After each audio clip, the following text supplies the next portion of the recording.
Hello guys, welcome to our YouTube channel Sanjay classes. आज मैं आप लोगों को क्लास 9th की हिस्ट्री की बुक का चैप्टर 5 जिसका नाम है आधुनिक विश्व में चरवाहे को एक्सप्लेन करूंगी। एग्ज़ाम पॉइंट ऑफ व्यू की बात करें तो ये चैप्टर एग्ज़ाम में टोटल 9 मार्क्स का आने वाला है। So let's start. जैसे कि नाम से ही पता चलता है, आधुनिक विश्व में चरवाहे। आधुनिक विश्व में चरवाहों का जीवन कैसा था, औपनिवेशिक काल में इनका जीवन कैसा रहा, इनका हिस्ट्री बैकग्राउंड कैसा रहा।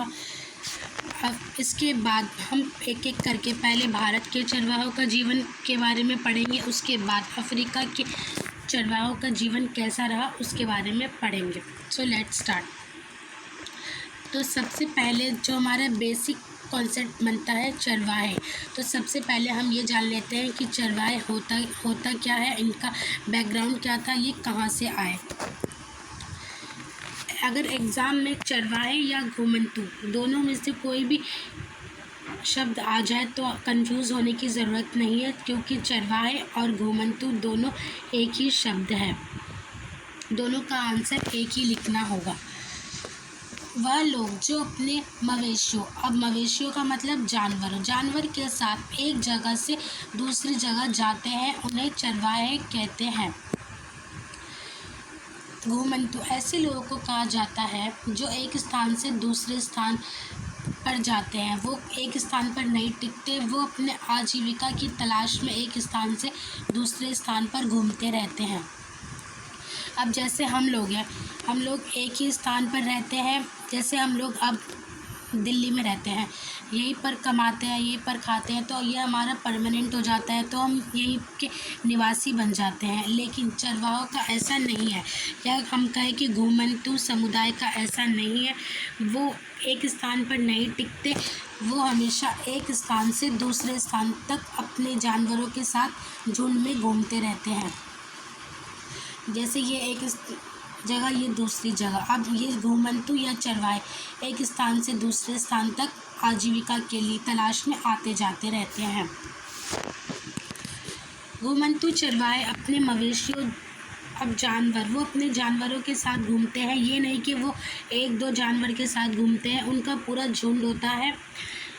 जानवरों में आती है भेड़, बकरियां, रेवड़, झुंड, ऊँटों के साथ ये अक्सर देखे जाते हैं। इन मवेशियों के लिए चारा एवं पानी की खोज में ये चरवाहे पहाड़ों, पठारों आदि में भ्रमण करते रहते हैं। अब हम पढ़ेंगे ये चरवाहे आए कहाँ से और कहाँ जा रहे हैं, इनका हिस्ट्री बैकग्राउंड कैसा रहा, और इनका भारत में जो भारत और अफ्रीका के चरवाहों का कंपैरिजन करेंगे। तो आइए हम चरवाहों का जीवन के बारे में पढ़ते हैं कि उनका हिस्ट्री बैकग्राउंड कैसा रहा। घुमंतू चरवाहे एवं उनका आवागमन, मतलब वो कब आए, कैसे आए। वर्तमान में घुमंतू चरवाहों के विषय में बहुत कम ही जानकारी लोगों के पास है। अब देखा जाए तो आजकल के टाइम में चरवाहे या घुमंतू के बारे में ज़्यादातर लोग नहीं जानते हैं।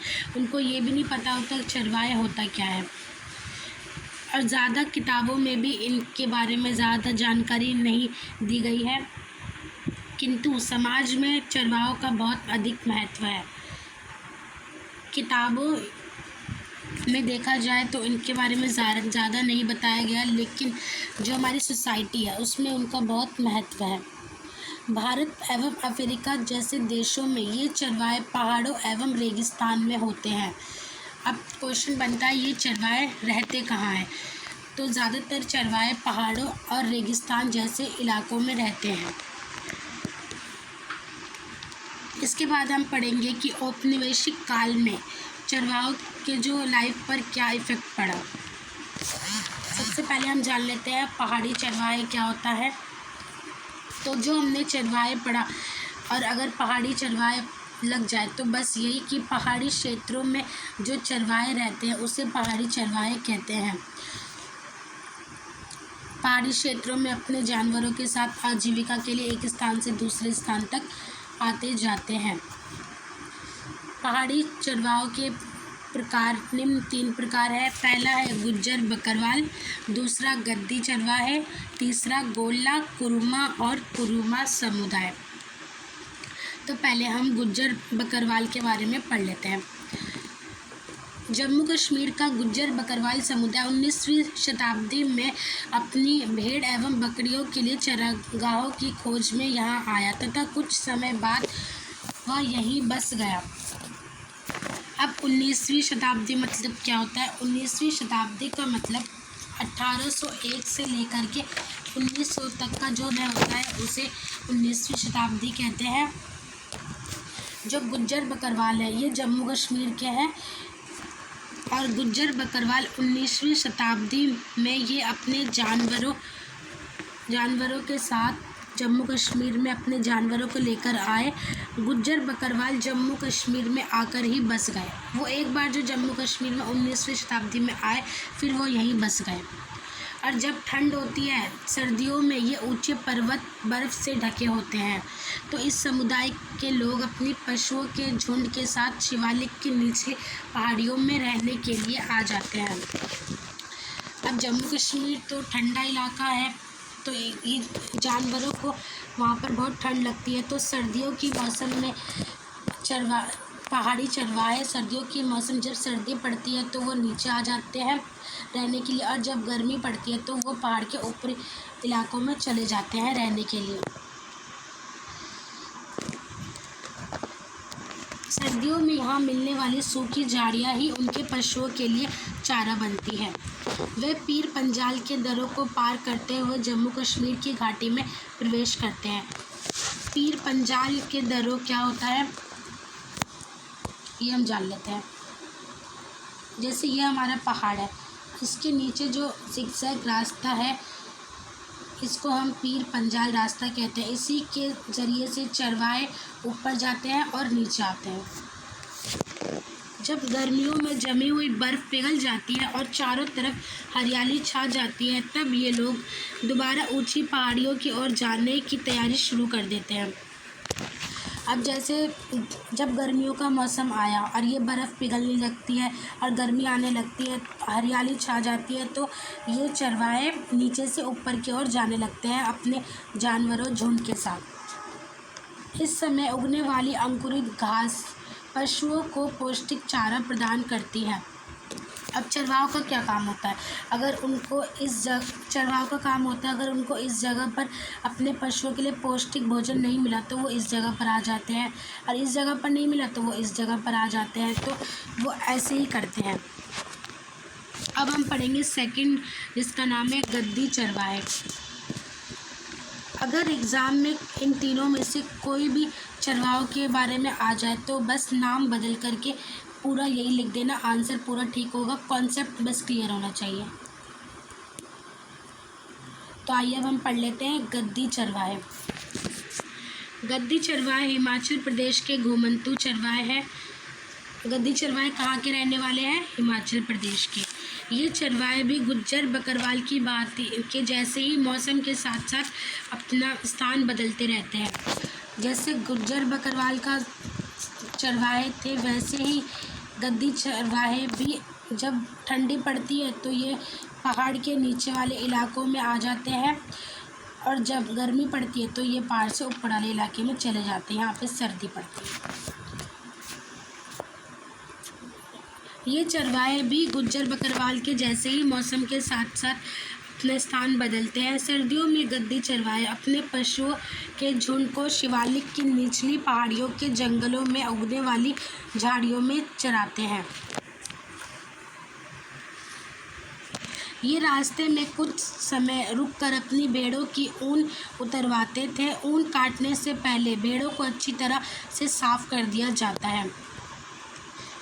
जो हमारा गद्दी चरवाहा है इसमें जब ये रास्ते में ऊपर आना जाना करते हैं तब ये अपने भेड़ों को रास्ते में रोककर उनके ऊपर जो रुई रहती थी उसको कटवा देते थे, उसको उतरवा देते थे। हिमाचल प्रदेश में पालमपुर के पास अहल घाटी में भेड़ों की ऊन उतरने का कार्य किया जाता है। इसके बाद ये अपने सर्दियों वाले चरागाह और शिवालिक पहाड़ियों में चले जाते थे। अब हम तीसरा पढ़ेंगे भोटियो, शेरपा और किन्नौरी समुदाय। ये सारे हम चरवाहों के टाइप्स पढ़ रहे हैं। टोटल 3 टाइप्स के चरवाहे होते हैं। अब हम लास्ट चरवाहों के बारे में पढ़ रहे हैं।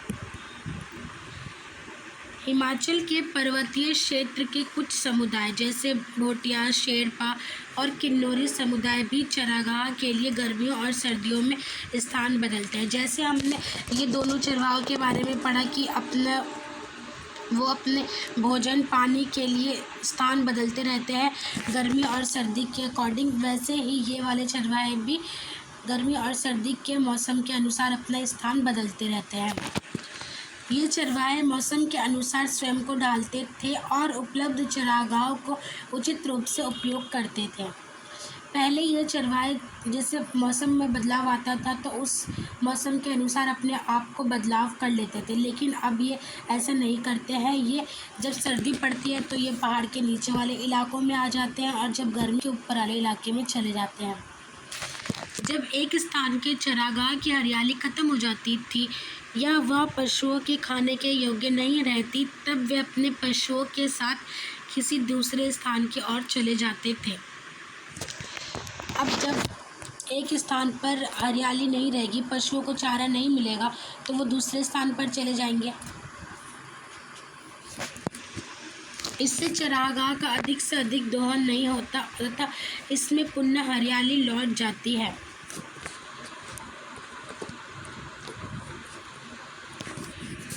अब हम पढ़ेंगे चरवाहों के समुदाय के बारे में। इसके 5 प्रकार के समुदाय हैं: धंगर, गोला, कुरुमा और कुरुबा समुदाय, बंजारा समुदाय, रायका समुदाय, मारू रायका।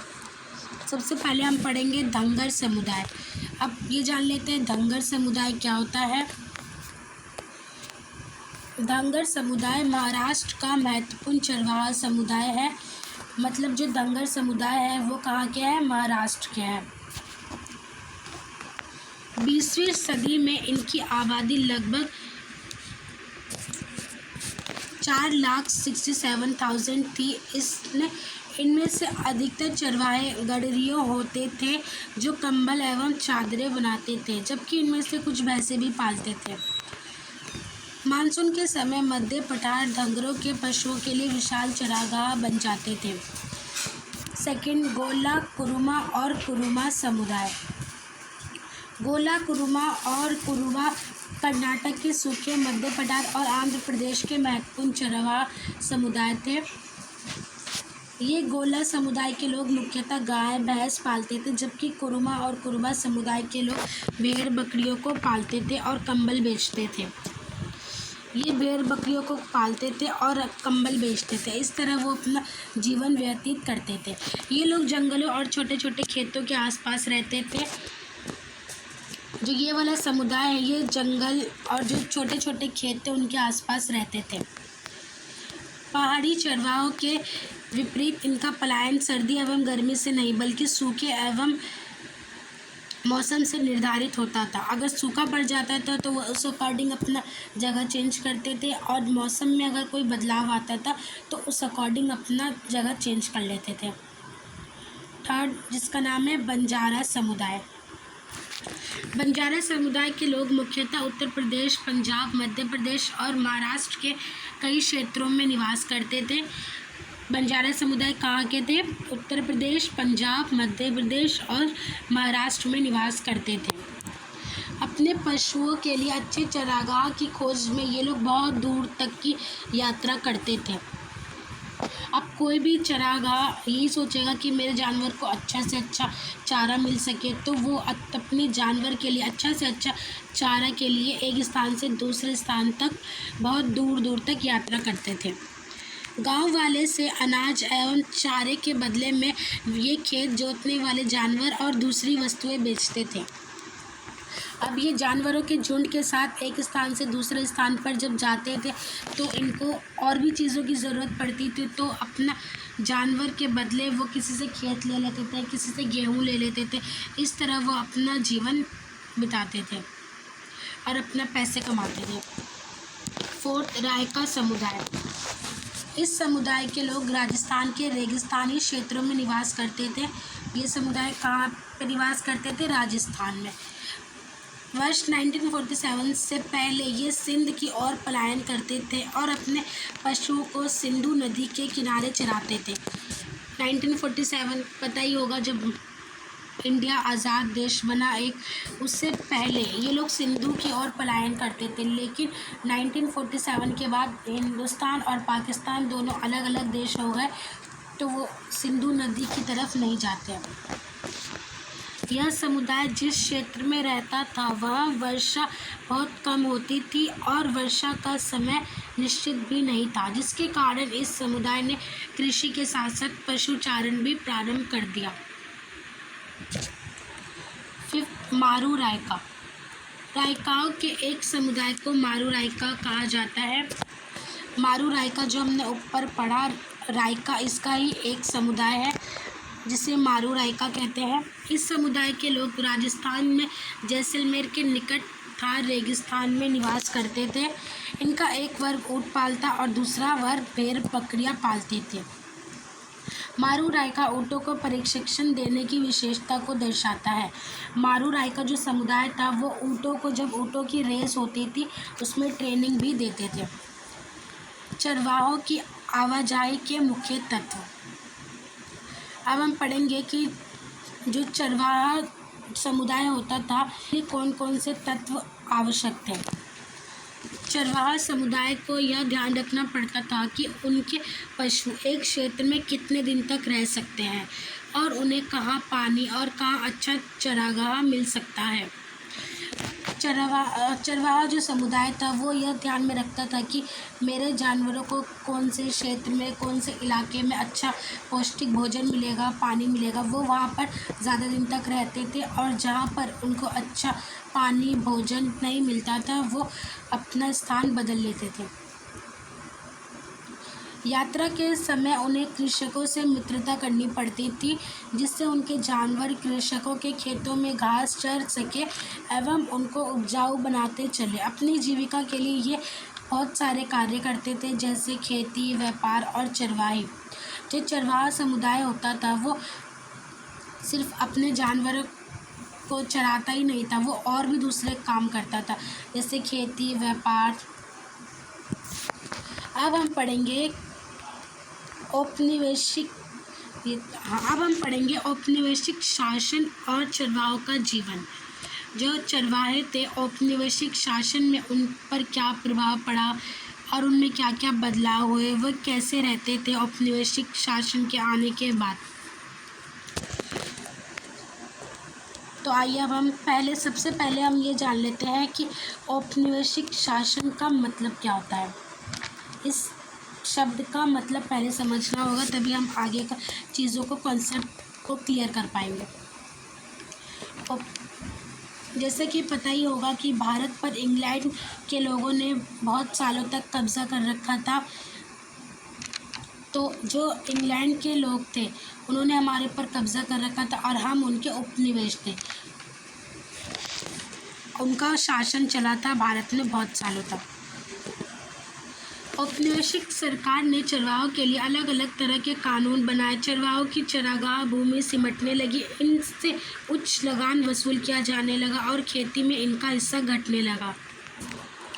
जो चरवाहा की ज़मीन थी वो तो जब औपनिवेशिक शासन आए तो उन्होंने देखा कि ये चरवाहों की भूमि तो बर्बाद हो रही है, इसका कोई काम ही नहीं हो रहा, तो इन्होंने सोचा कि इसका अच्छा से यूज़ हो, तो इन्होंने इसको खेती के लिए इस्तेमाल में लाने लगे, जिससे कि उनको ज़्यादा से ज़्यादा टैक्स मिले। और जो उस टाइम पे हमारा भारत अपना व्यापार और हस्तशिल्प कला क्या होता है, जो हाथों से बनाई गई चीज़ें होती हैं उसे वो लोग बाज़ार में बेचते थे, उसे भी औपनिवेशिक शासन ने पूरी तरह से बर्बाद कर दिया था।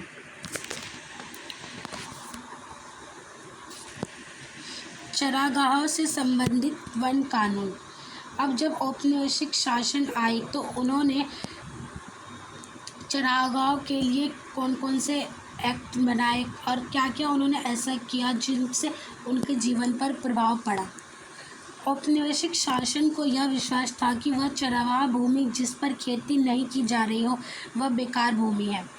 जो हमारे औपनिवेशिक सरकार थी उनको ऐसा लगता था जिस चरावाहा अपने जानवर के लिए चारा लेते हैं वो भूमि बेकार है, उसका कोई यूज़ नहीं है, तो उसको हमें खेती के लिए यूज़ करना चाहिए, खेती के लिए उपयोग किया गया। इन्हीं बातों को ध्यान में रखते हुए 19वीं सदी के मध्य से देश के विभिन्न भागों में पड़ती तथा बेकार भूमि विकास के लिए कानून बनाए जाने लगे। इसी बात को ध्यान में रखते हुए औपनिवेशिक सरकार ने क्या किया, जो अलग अलग क्षेत्रों में चरगाहों के लिए ज़मीन थी उसको बदलकर खेती के लिए उपयोग में कर दी गई। सरकार की ओर से कुछ विशेष लोगों को इस तरह की ज़मीन सौंप दी गई जिसमें कई तरह की रियायतें भी दी गई। सरकार ने क्या किया, जो अमीर और ज़मींदार वर्ग थे उनको खेती के लिए भूमि दे दी। उनसे कहा कि तुम गरीब लोगों को बोलो कि इस पर खेती करें और जो उससे टैक्स मिलेगा वो उनको देने के लिए।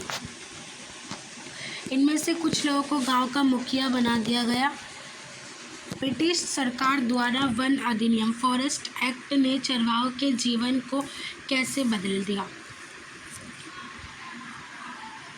सरकार ने ऐसे जंगलों को आरक्षित वन रिजर्व फॉरेस्ट घोषित किया जहां देवदार एवं साल के जैसी बहुमूल्य लकड़ियां पैदा होती थी।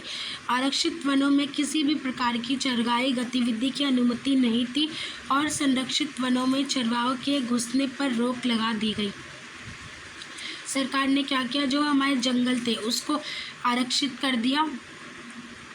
देवदार एवं साल के जैसी बहुमूल्य लकड़ियां, जिस जंगल में हमारी कीमती लकड़ियां होती थी उनको आरक्षित कर दिया गया ताकि उसका ज़्यादा से ज़्यादा प्रॉफिट ब्रिटिश गवर्नमेंट को हो।